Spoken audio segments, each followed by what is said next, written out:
बिहार विधानसभा चुनाव के पहले चरण का मतदान रिकॉर्ड तोड़ उत्साह के साथ पूरा होने के बाद अब पूरा फोकस दूसरे चरण पर आ गया है। नमस्कार, आप देख रहे हैं न्यूज़ 7 हिंदी और मैं आपके साथ अनुचिका।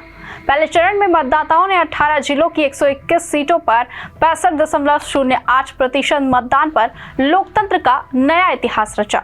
अब दूसरे चरण में 18 जिलों की 122 सीटों पर 11 नवंबर को वोटिंग होगी। वहीं इस चरण में कुल 1302 उम्मीदवार मैदान में हैं, जिनकी किस्मत का फैसला मतदाता अपने वोट से करेंगे। चुनाव आयोग ने दूसरे चरण के लिए सभी तैयारियां पूरी कर ली हैं और अब सियासी दलों ने प्रचार में पूरी ताकत झोंक दी है। दूसरे चरण की खासियत यह है कि इसमें बिहार के कई अहम क्षेत्र शामिल हैं।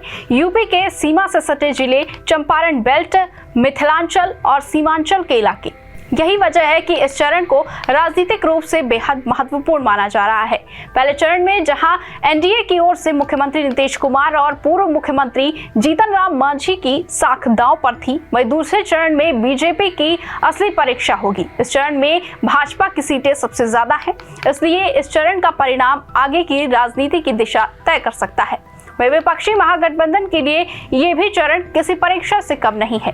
आरजेडी के साथ साथ कांग्रेस के लिए भी ये चरण अपनी अपनी जमीन बचाने और जनता के बीच भरोसा कायम रखने का मौका है।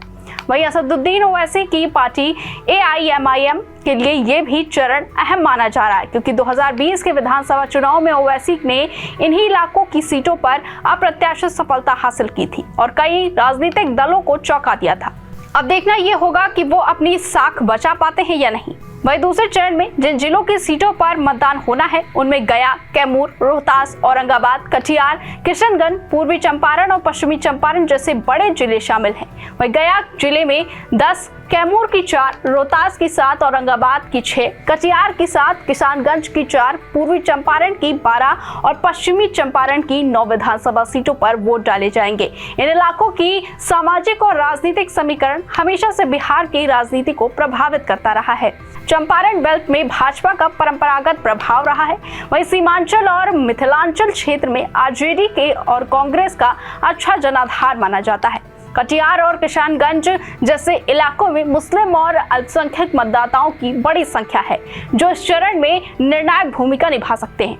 वहीं गया और औरंगाबाद जैसे जिलों में दलित और पिछड़े वर्ग के मतदाता अहम भूमिका में होते हैं। इस तरह दूसरे चरण का मतदान पूरे राज्य के राजनीतिक संतुलन को प्रभावित कर सकता है। वहीं एनडीए में नीतीश कुमार की पार्टी जेडीयू और भाजपा एक बार फिर साथ हैं, लेकिन अंदरूनी मतभेदों की खबरें लगातार सामने आती रही हैं। वहीं महागठबंधन की रणनीति इस बार आरजेडी के नेतृत्व में अधिक आक्रामक दिखाई दे रही है। तेजस्वी यादव लगातार रैलियां कर रहे हैं और युवाओं, बेरोजगारी और साथ ही साथ महंगाई जैसे मुद्दों पर प्रमुखता से सवाल उठाते रहे हैं। कांग्रेस भी इस बार अपनी मौजूदगी दिखाने में कोई कसर नहीं छोड़ती नजर आ रही। उधर AIIM के प्रमुख असदुद्दीन ओवैसी भी सीमांचल और कटिहार के क्षेत्रों में कई रैलियां कर चुके हैं। उनका लक्ष्य इस बार 2020 से बेहतर प्रदर्शन करना है, लेकिन इस बार इलाकों में महागठबंधन और एनडीए दोनों ने अपनी रणनीति मजबूत कर ली है, इसलिए मुकाबला बेहद दिलचस्प होने वाला है। राजनीतिक जानकारों का मानना है कि दूसरे चरण का मतदान परिणाम आने वाले चरणों की दिशा तय कर सकता है। अगर भाजपा इस चरण में अपनी पुरानी सीटें बचाने में सफल होती है तो एनडीए का मनोबल और ज्यादा बढ़ेगा। वहीं अगर आरजेडी और कांग्रेस को यहां बढ़त मिलती है तो चुनाव का माहौल पूरी तरह से बदल सकता है। जी हां, जनता के बीच इस बार माहौल बिल्कुल अलग है। मतदाता अपने मुद्दों पर गंभीर दिखाई दे रहे हैं। कई जगहों पर लोगों ने कहा कि अब वो जाति या धर्म नहीं बल्कि विकास और रोजगार के आधार पर वोट देंगे। दूसरे चरण की सीटों पर होने वाले मुकाबले को देखते हुए ये कहा जा सकता है कि 11 नवंबर का दिन बिहार की राजनीति के लिए बेहद अहम होगा। इस दिन मतदाता केवल उम्मीदवारों का नहीं बल्कि पूरे राज्य के भविष्य का फैसला करेंगे। तमाम खबरों के लिए देखते रहिए न्यूज़ 7 हिंदी।